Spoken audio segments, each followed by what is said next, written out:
go ahead and hand me my fell for it again award. I had the gall to be optimistic about this team after a very hot start to the season, and they have burned me once again. In fact, if you wouldn't mind, if you just want a little piece of entertainment just to see the difference in my energy from this one to the last time I talked about the Bulls, I was still hesitant. Man, I did have a little bit of a glint in my eye. You know what I mean? If you want to go back and watch that, I went back and watched it, and I was like, you poor, poor fool, believing in this team again.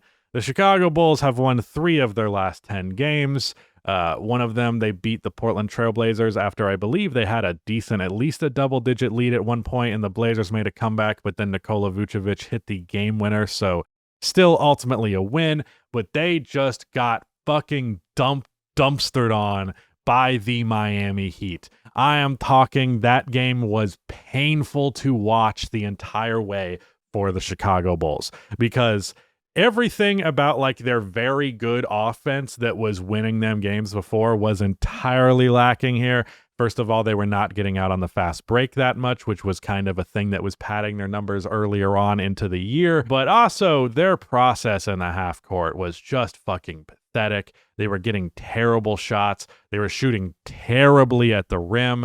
Felt like they were getting a million turnovers. It was only 17 ultimately in the box score, but like it felt like they got 30. They also got blocked 7 times. It felt like they got blocked 15 times. Just so many bad attempts at the rim. They overall ended up shooting 50% right at the basket in that game, which is just absolutely pathetic. Nikola Vucevic has not been as good of late. Josh Giddey has not been as good of late. His box score stats still look good, but I don't feel like the impact is quite as great as it was. And yeah, let me actually go ahead and pull up the difference here on the game logs. Yeah, we'll go right before this losing streak started when the Bulls were 7-1. He was averaging 23 points, 10 rebounds, 9 assists, 42% from 3, 52% on his 2-pointers. But since then, he's putting up 18 points, 10 assists, 10 rebounds, 30% from 3, 46% on his 2-pointers.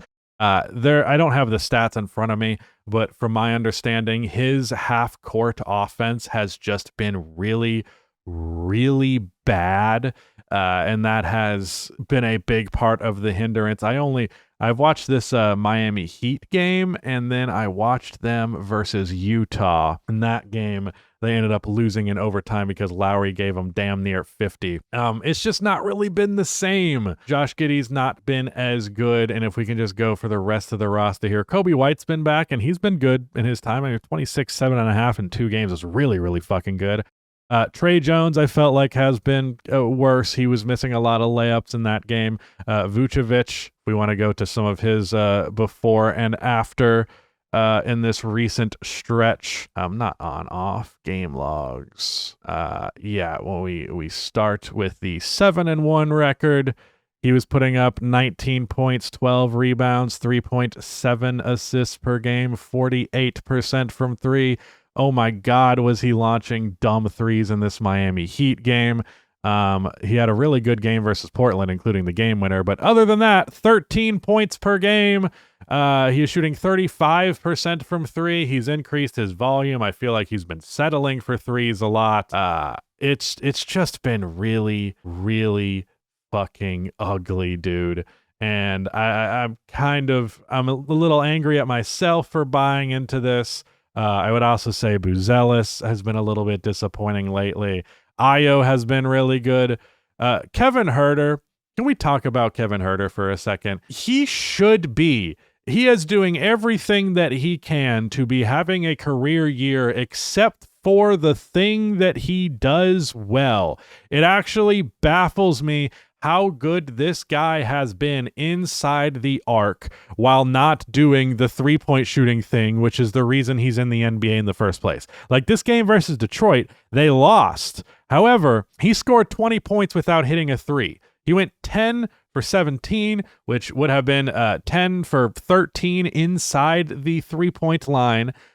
He is averaging 13 points per game, which is the second highest of his career, with his best season in Sacramento being ahead of that.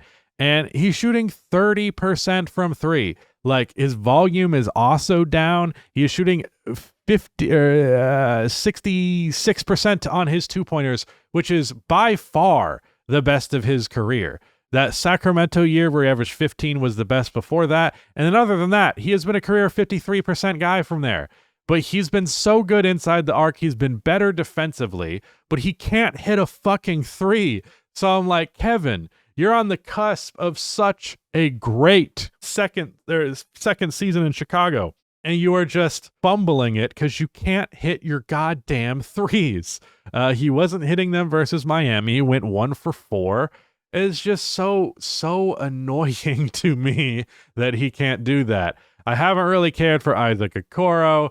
Jalen Smith has been awesome. He has still maintained that, but I don't know, just everything's falling apart. They were a top 10 defense. They're now, or at least near that, they're now 21st in defense. Their offense has fallen all the way off. This is what I get for believing. They are now the 9th seed in the Eastern Conference. They are 8-7. And frankly, I am more inclined to believe that this team is closer to what they have been recently than what they were at the start. Something that I wish I would have factored in the equation just a little bit more when doing this video is that the Bulls, their first 5 games, only one of them was away. That was really helpful. They also have played some not great teams. The Kings, the Hawks, the Magic started the season off like shit. They did get a win on the Detroit Pistons, who have been great, so that's something. But I don't know, dude. I don't know. I don't have some super in-depth analysis here because, as I like to say all the time about the Chicago Bulls, when I watch them, I am in an emotional state that gets in the way of me doing my job properly. I did feel like this win versus Denver, I was like, well, that's good. That might be a sign of a bounce back. But no, they barely eke out the Portland Trailblazers, who have also been sliding after a hot start this year. And then they lose to the Miami Heat by 36 points. 36 points. They were also getting fried on the perimeter. I didn't even mention that. Let me see what the stats on that are. I mean, it's 37% from three. It's not that bad. It fucking felt like they were hitting everything besides for Simone Fontecchio, who's been kind of bad for Miami in his last couple of games. Jaime Jaquez was also not amazing, at least in the scoring department, but it really felt like everybody else had it. Norman Powell was hitting some big shots, especially like in the third quarter. Khalil Ware was really good in this game, caught some nice lobs. Pella Larson, he's been good for Miami. I feel the need to talk about Miami a little bit too in this video because, like, seeing that contrast of the half-court execution between the Miami Heat and the Chicago Bulls, it just made it feel like, made me feel all the more foolish for buying in on this Bulls team, because I was like, yeah, this is a team that knows what it's doing, and that's a team that fucking doesn't. And it's not as simple as that, but it really felt that way to me in the moment. It's just very upsetting. I expected more from this team, and, like, don't get me wrong, still can be a playoff team in the East. The Eastern Conference is fucking dog shit, so anything's possible, but, like, they're down to 20th in net rating. Like, literally, they're a bottom 11 team in terms of point differential. Second highest pace team in the league. Like, they were really just fast break merchants and, like, easy early season schedule merchants, and I'm just out. I'm out again. Don't get me, like, look, if the Bulls win 10 straight after that, I'm gonna be in again. I don't fucking care. This is the relationship that me and this team have. Sometimes I check out, and then they give me a reason to check back in, and then they burn me for believing in them, and then I check back out, and then the cycle will continue, and you will watch me lose my fucking mind on this channel as the year goes on, because as time goes on, because this push and pull between me and the Chicago Bulls, it's existed forever. Yeah, I'm not walking back my Josh Giddey take, but I still have doubts. I never hid that. I still have plenty of doubts, and I think I have good reason to. But yeah, that's it, I guess.